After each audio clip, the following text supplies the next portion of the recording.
but nobody knows exactly the effects of it. We can guess, we can make educated guesses based upon where the tech is now, how fast it's moving. And my opinion is it's going to have deep, deep, deep effects on society, humans, the world. Welcome to Learning Through Technology, a K-12 EdTech podcast proudly presented by STS Education. I'm Alex Inman, founder of Educational Collaborators. And I'm Bob Cerruti, founder of the EduTech Group. We're here to bring educators together, helping them unlock the full potential of learning through technology. Tune in every other week as we connect with education leaders and dive deep into topics that matter to you, delivering actionable ideas straight to your school. Welcome to the show.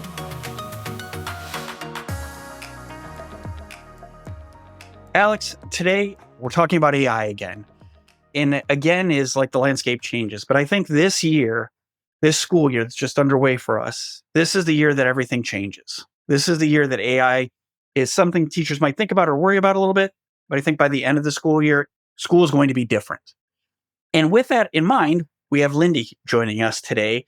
And I've been there with you. Alex and I, as everybody knows, go to conferences together. And as you might guess, I walk around with my head down and I just try to get to where I can get to my computer and do some work. And Alex is the mayor. He's waving and kissing babies and shaking hands, and he knows everybody. And he really does know everybody. It's remarkable how regarded you are considering the whole package.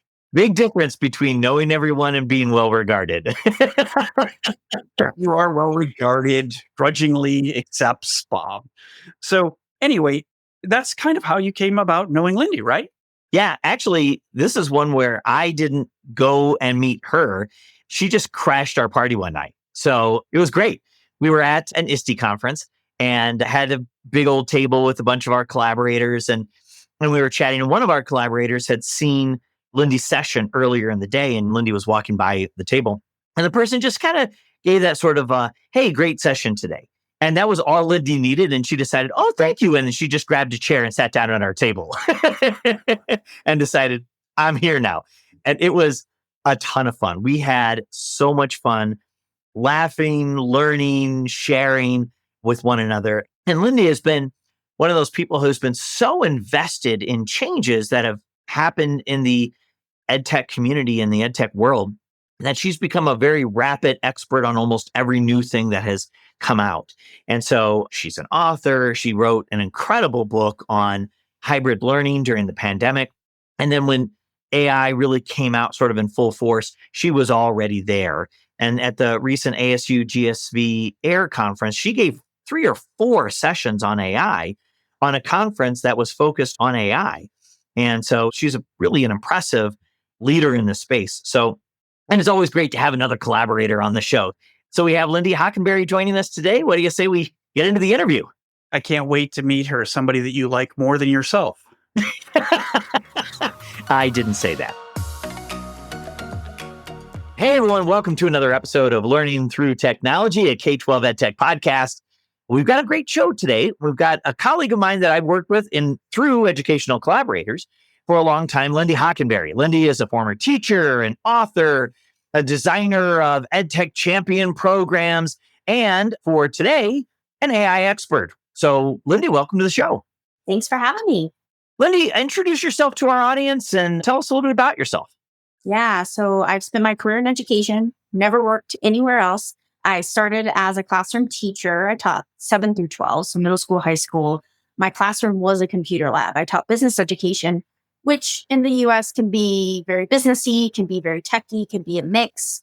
I was very on the techy side mostly. And so my classroom was a computer lab. This was in the mid to late 2000s.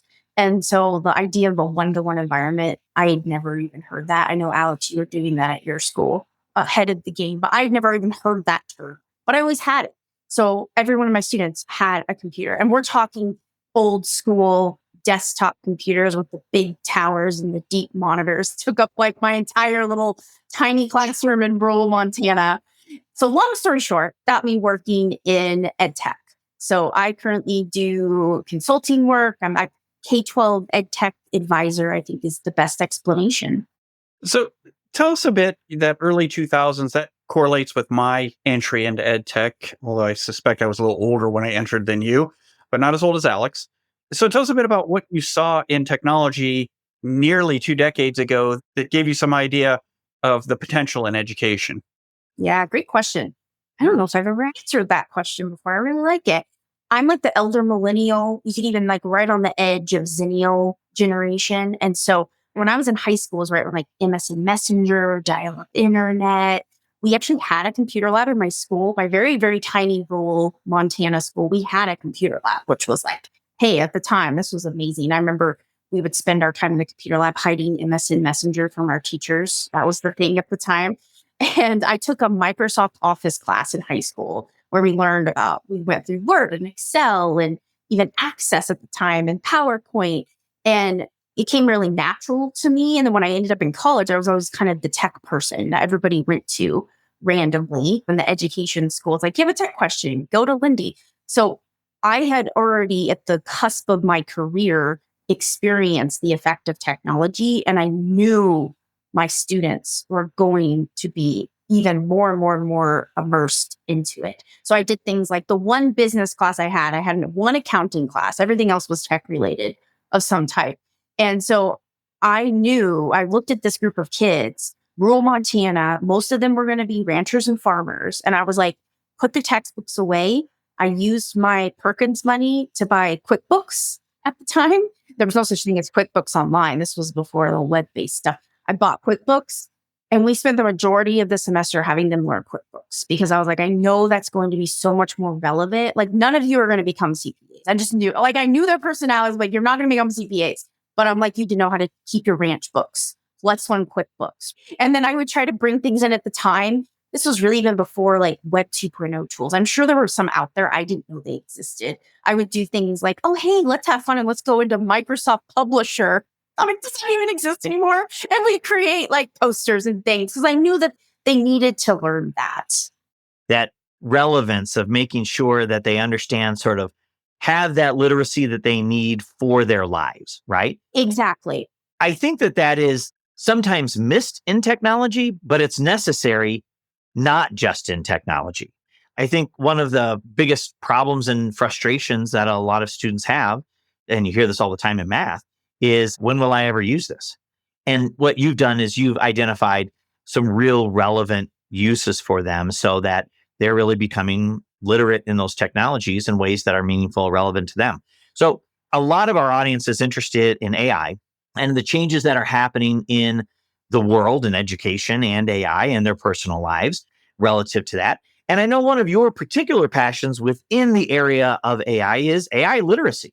So first off, tell us, how would you define AI literacy? What does that mean to you? And why is that so important?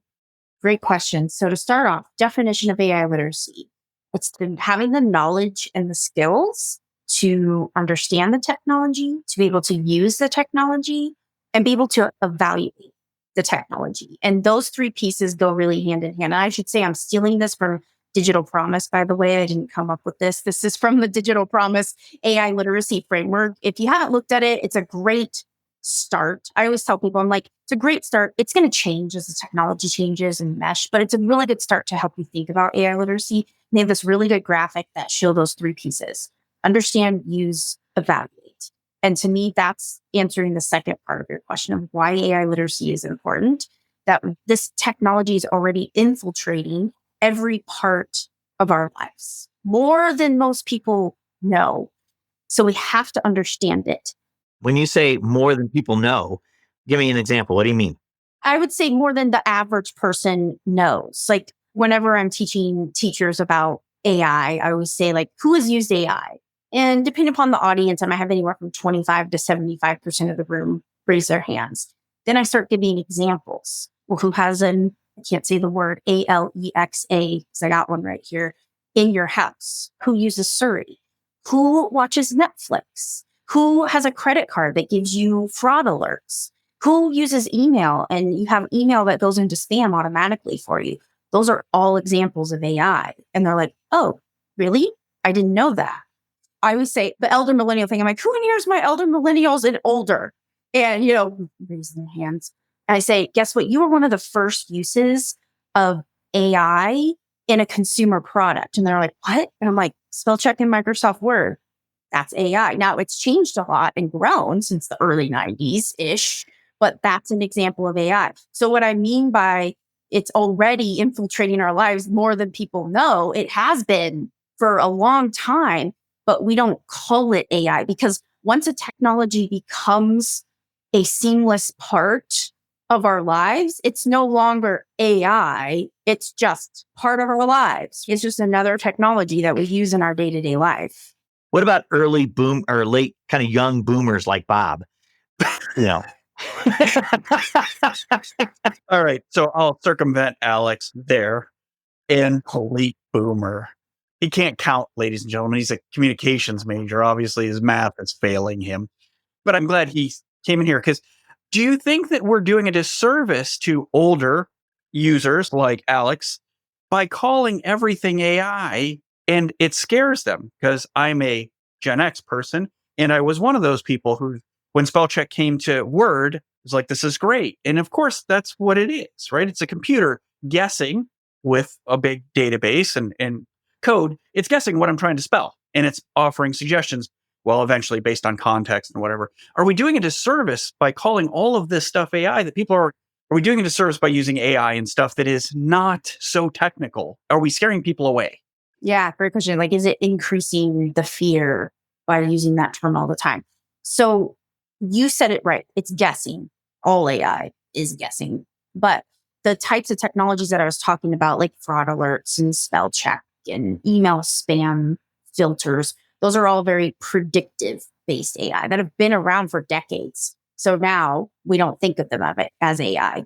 November of 2022 was when ChatGPT was released to the public for free. So anybody could go sign up for a ChatGPT account, November of 2022, and use generative AI.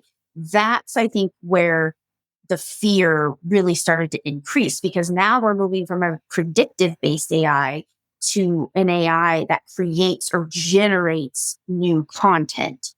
I think it's still appropriate to call that type of technology AI because it is so much different than predictive based AIs like spam filters. And I think along the lines of AI literacy and getting back to why it's important to teach that, we now have AI that sounds human, acts human. So I think it's important to still call it AI so that we can really reinforce things like understanding that even though it talks and sounds human, it's not human. It's biased just like humans are, but in its own way because it's built by humans. So I think it's still okay to call it AI. And even though that brings fear and it brings the Terminator picture into people's brains, it opens the conversation to talk about that AI literacy piece of, okay, people, we have to understand it. In order to understand it, you have to use it. We also have to evaluate it, and you can't evaluate it if you don't understand and use it. You talked about teachers that you work with. Let's change the angle a little more to students. How do you help students understand AI and build their AI literacy?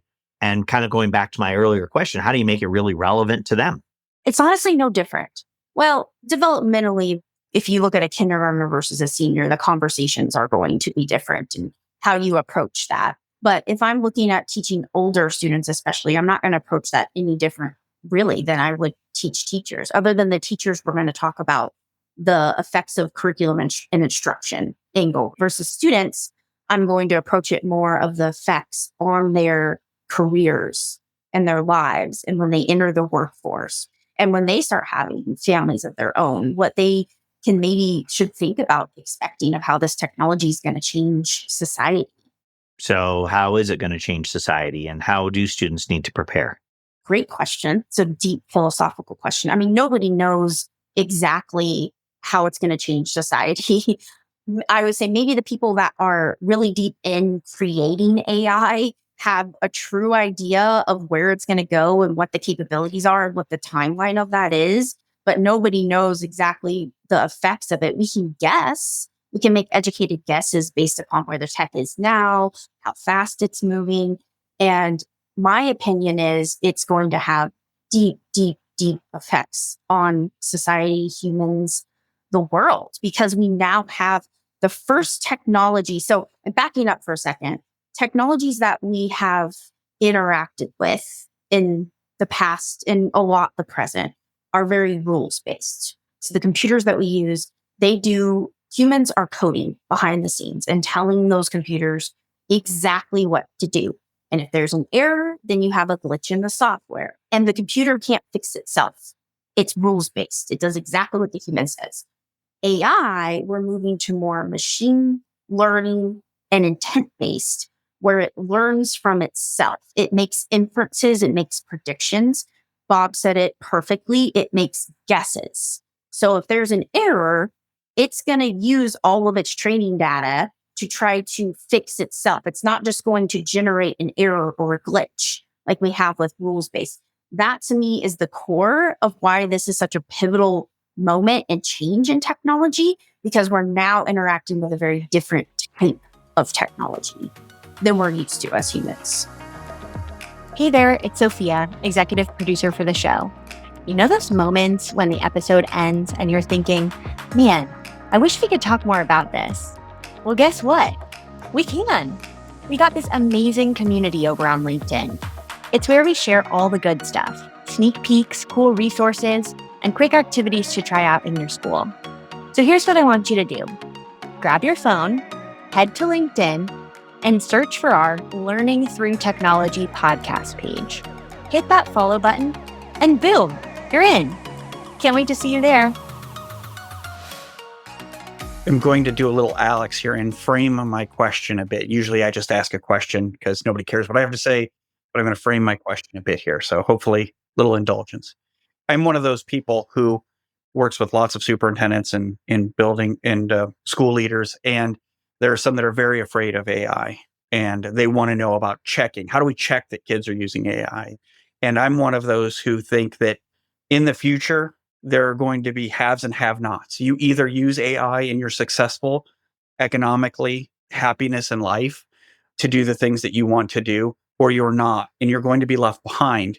And I think if we're not teaching that to students now, we're handicapping them. So with that, where can teachers start? What essential tools or what knowledge should they have in order to start this AI journey with their students or for themselves even? Because just because you're a teacher doesn't make you an expert. Hopefully it means you're an expert at connecting with students in leading their education journey. So first of all, I 100% agree with you. And going back to the why do you have to teach AI literacy? So equity is a huge conversation. It has always been a huge conversation with technology access. When we talk about access to technology in education, AI is going to accelerate that equity gap. So as teachers, if you're not embracing teaching, you're putting your students at the back of the line, just like you said, Bob. So just kind of addressing that a little bit, the why. So going back to the what do you do as a teacher? To me, it's back to those 3 bars. Use, understand, evaluate. So you can't just pull the wool over your eyes and act like it doesn't exist. You have to teach your students responsible use. There's a huge conversation, debate, whatever you want to call it in education right now about cell phones. Lots of schools across the board are banning cell phones. They're putting them in little pockets and you have to put them in the pocket at the beginning of the day and back to the end of the day type of thing because of the distractions, etc. To me, and it's the same, I'm just using that as an analogy for AI. By doing that, you're acting like it doesn't exist and you're not teaching them the responsible use, how to have healthy relationships with technology. And if we think that cell phones are distracting and causing a problem, imagine when your students' smartphones have their own little AI companion on them that knows everything about them. And that student, instead of listening to the teacher that's maybe talking above their understanding level, can go to their AI and say, hey, explain this concept to me in a way that I understand or based upon something that I'm interested in. Imagine the effects that that's going to have on engagement in a classroom. And again, some people are going to argue that that's just another reason that we just need to ban it and not do it. But taking and siloing schools and education in their own little bubbles and acting like the world outside doesn't exist is, in my opinion, not the right way to go in education at all, because then we're not preparing students for the real world.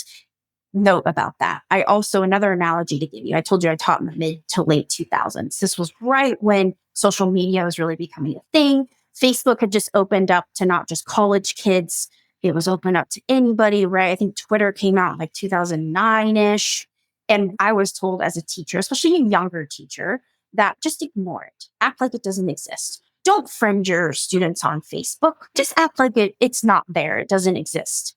And I look back on that now and I'm like, that's the worst thing that we could have done. And we're now experiencing the effects, and research is backing up those effects. That because we acted like it didn't exist, we didn't teach those kids who are now have their own kids how to use social media responsibly. What's a digital footprint? What should you post and what should you not post on social media? So I've been telling people, if we do that now, it took about 10 years, I think, is what the research shows to see the effects of ignoring social media in formal education. That's going to really shrink with AI because the technology is moving so much faster. So I think if we take the approach in education to ignore, like we did with social media, we're going to be having the same conversations that we are about social media today in more like 2 years. As I think about that framework, use, understand, evaluate, and how that impacts what you could do in the classroom, I think about an episode that we did with Gary Steger a few weeks ago. And he was talking about, even back in the very beginning, this is before internet. This is just using computers in schools. When we moved to one-to-one, we did it wrong, because what we really did is create a generation of people who were consumers of technology rather than active users of technology. The relationship, you talked about sort of the relationship between the technology and the people. The relationship that we should have, according to Gary, is one where we make the technology do stuff for us rather than we do the stuff that the technology sort of brings to us. And so I think about that with, first off, sort of historically, one-to-one rolled out at the time of the internet, really. There were a very small number of schools in the US who were doing one-to-one pre-internet, or at least pre-networks where you could access that internet easily. We were one of those. Actually, when our one-to-one started, you actually had to plug in to get access to the internet. So this is pre-wireless. So I see that in what you're describing, where teachers should be working with students to tell the AI to do something for them rather than sort of the predictive text, the Netflix, the tools where AI is sort of crafting to you. You use it as a tool to have it craft for you. I just kind of making that connection between our previous guest in your comments. The consume versus create paradigm. I've been talking about that with teachers in the instructional tech field for years. We can't just have students be consumers of technology. You have to have them create too. So here's a controversy that I hear and see a lot of that I think relates to this. And it's teachers using AI to basically build curriculum for them. If we just ask the AI to build curriculum for us, are our teachers being the kinds of dangerous consumers rather than architects of the AI? Are they being the architects of the curriculum and using AI to be their tool? Good question. I think the key word there, words, human oversight.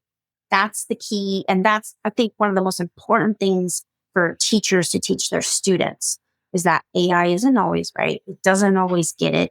It still needs that human oversight, that human element, that human touch added to it. So as a teacher, if you can have AI generate a lesson plan for you and make sure it's UDL compliant, it meets the needs of your students, it's aligned to your standards, etc., great. But you can't just spit it out and be like, oh, that's great. I'm going to send that on to my principal for my lesson plans next week. You have to review it and make sure that it's correct. So I think it's a happy balance with AI, especially the way the tech is now. And I think it should always remain this way, that use it to, I would say, have it do the labor for you, do the doing, but you're still doing the thinking. Get that lesson plan on paper, but then you can go back through and make sure, yes, this is appropriate. This meets my standards. The objectives are correct. The assessments are aligning with the objectives, etc. as a teacher. So this brings me back to teachers, students. And one of the fears that teachers have with AI is that students won't learn. They'll throw in a couple of prompts, spit out an essay, and we know ChatGPT and the others like that can do a reasonable job, especially in simpler subject areas. I'm going to share a little story about school here as we record this. Has just started a couple of weeks ago in Ohio. And my stepdaughter came home. She's a junior. And she told me about one of her first lessons was her teacher assigned her to use an AI, and I don't remember if it was ChatGPT or something else, to create an essay. And then her homework wasn't to turn in the essay, but it was to identify 5 things that were wrong in the essay about this topic. And I don't know. I asked her, I said, so do you think it means like punctuation or spelling or actual content art? And she said, I don't know. I'll tell you after I do the essay. And I thought, oh my God, she's going to learn more in critiquing the essay by ChatGPT, we'll say, than she would learn writing it. So I saw that as I was just totally impressed with that teacher. And I wish I had the name so I could shout that teacher out for having such a good idea. But in this era of it being a real tool that students are going to use, whether you're going to teach it or not, how should educators rethink their assessments and what they expect from their students? Great question. So, first of all, I just had this conversation with somebody this week that as educators, we tend to pull the wool over our eyes a lot. And whenever a new technology comes out, we just keep plugging along in the classroom, and our standards don't change that much. We have to align to standardized testing and AP testing and all of these things that don't really change that much. So we just keep kind of plugging along and assume that that tech isn't going to change our curriculum and our instruction. But we can't do that. We can't do that, even though the standards maybe aren't changing, or they might not change for a few more years because we're slow. We can't lie about that. Education's slow to move. Every time a new technology comes out, every educator should be looking at that technology and going, how is this going to affect my students' lives? And then moving backwards from there, how do I need to change my instruction and my curriculum to match that? And I think AI is the most drastic technology change that we've seen, because now traditional assessments, writing essays, multiple choice questions, short answers, etc., can be completed by a technology with very high accuracy rates. It can write an essay pretty dang good. I mean, yes, you still need that human oversight and add that human touch, but it's really good at it. So we as educators need to step back and go, So again, this idea of taking out the labor part of it. So maybe instead of having students write essays all the time, there's still a place for writing essays and learning how to write, but maybe we need to back off that a bit. And instead, we need to add in other types of assessments. I'm a big advocate of voice reflections. It's a great way to ensure clarity and integrity of students learning, because if they're riffing their speech versus reading off of something that they generated from ChatGPT or Claude or another, right? You can tell when someone is just riffing, talking like I am right now versus if I would be reading off of a script. So it's a really, really great way to just get into your students' brains and truly know if they understood the learning outcome that you were working towards. So that's one way I talk to teachers about changing assessments. And that'll work until I create the AI avatar of myself. And then I can record my voice recording and have the AI actually answer it for me in my voice. That's a really good point. I actually do a whole session on assessing in the age of AI. And what we do is we look at, what does the AI currently do well? What does it currently not do well? And currently it's starting to sound very human. You actually introduced me to Pi. Yeah, that's right. Yeah, Pi. Like a voice AI that just has conversations with you. Yeah. So yes, it's sounding more and more human. We're getting to a point where we can replicate human voices. So yes, the tech is there.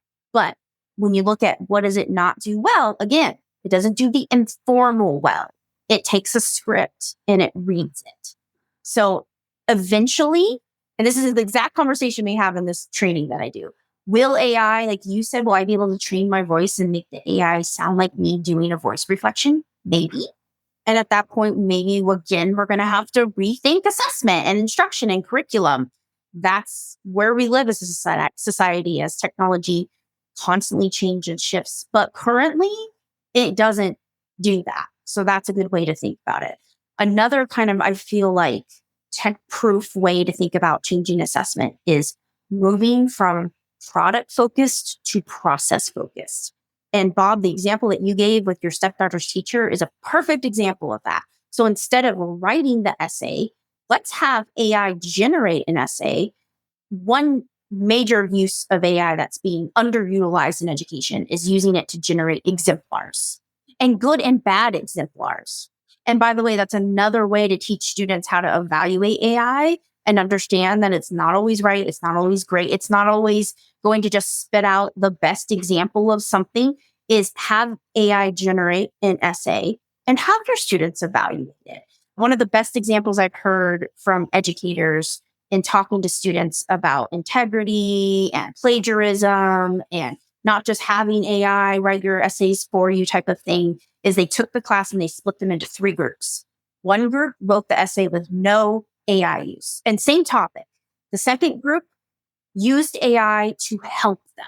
So the AI helped them generate an outline. It helped them finesse the writing or add some engaging elements or however, right? They collaborated with the AI. And then the third group used AI to just write the essay. And then they had the class read each of the 3 examples and they didn't know which one was which, other than the one that their group did, of course. And they rated them. And every single time, the one that came out on the top was the middle group, the one that collaborated with AI. But what that example did is it put the learning back to the students and challenged them to go, oh, wow, maybe it isn't right that I just have ChatGPT spit out my essay and I hand it into my teacher. Instead, why don't, again, have that human element, that human oversight, and work with it to make the best essay possible? That's great.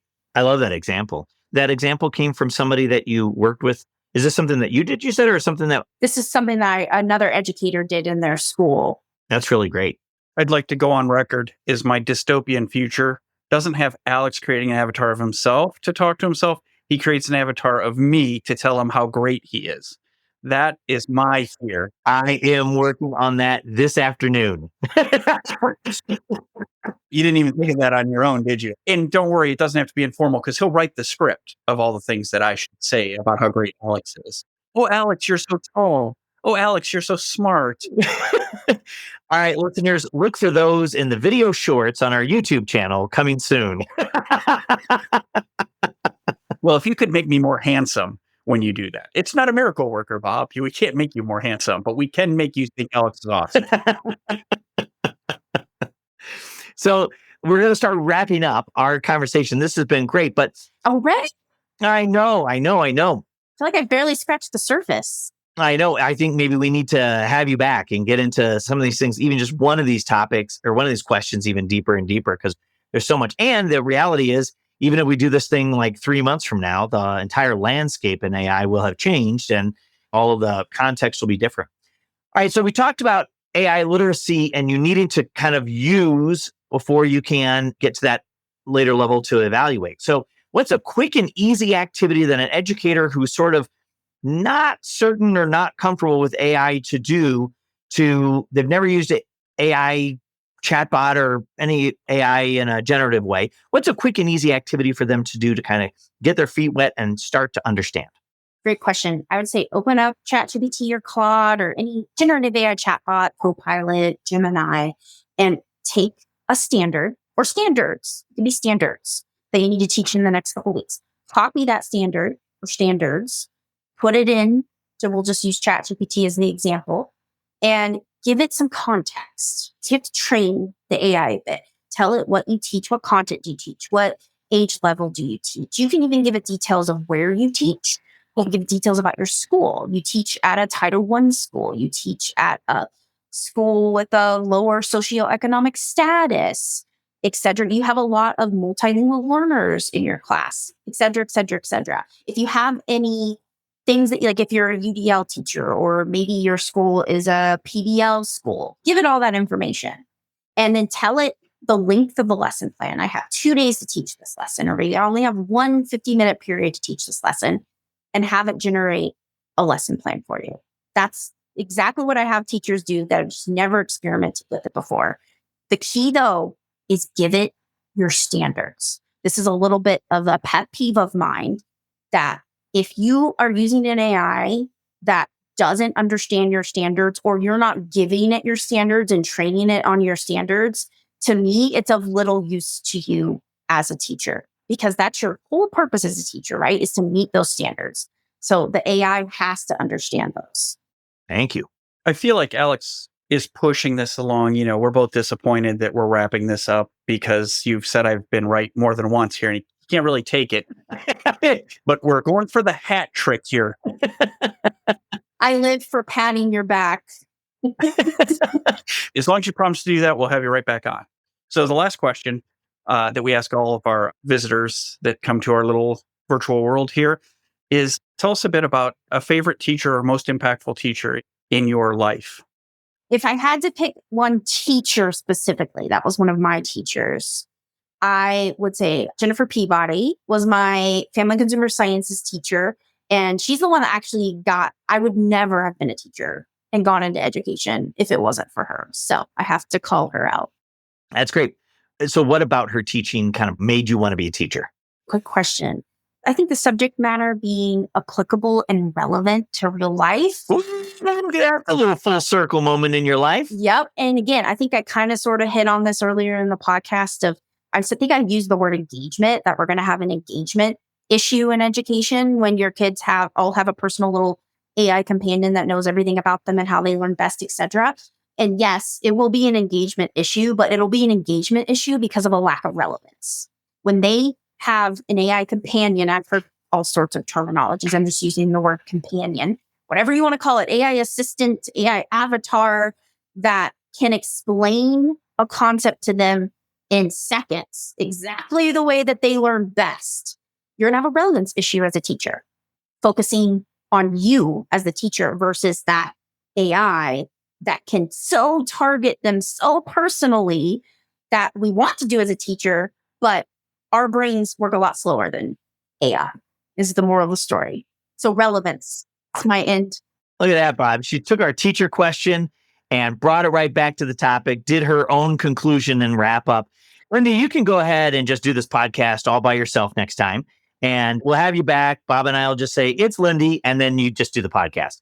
So, Lindy, this was great. Thanks so much for joining us today and sharing all your insights and giving us some real relevant, specific, engaging examples. See what I just did there, Bob? See, I kind of a little full circle myself there. You copied her. Excellent work, Alex. See, I don't even need AI to get my work done for me by other people. But Lindy, this is great. Thanks so much for joining us today. Yeah, thanks for having me. And really, I feel like we really just started to scrape the surface. I could talk for another 3 hours on the topic of AI and education. I can talk for 3 hours on anything. All right. Thanks so much. All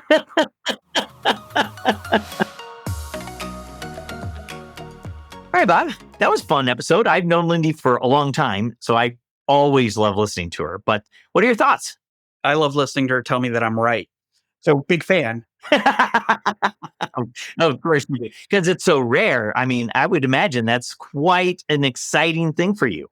I don't even know how to respond, Alex. The beatdowns that you're used to taking from me in our little games, they've apparently done permanent damage. So if I could get on to the important stuff here now, Alex. Yes, please. So we've done a few AI episodes now, and they've been, I guess for us, highly regarded. They've been sought out as a topic that is a hot topic for teachers and other educators. I think that we'll get those people again who are out looking to learn what they can do with AI, trying to be at the forefront. I think they're going to find this. This message is to those people. Go find the teachers down the hall who are afraid of AI. Go find those teachers who want to know how to detect it rather than how to teach with it, and give them this podcast. I know it's self-serving for us, but she's got the answers for you. That's right. Make sure when you're doing that they listen all the way to the end, because I think that those tips that she gives at the end to really help you get started, that's going to be the difference between at the end of the year being on the bus versus being under the bus as to what this whole AI thing is going to do. Now, I think that's great advice.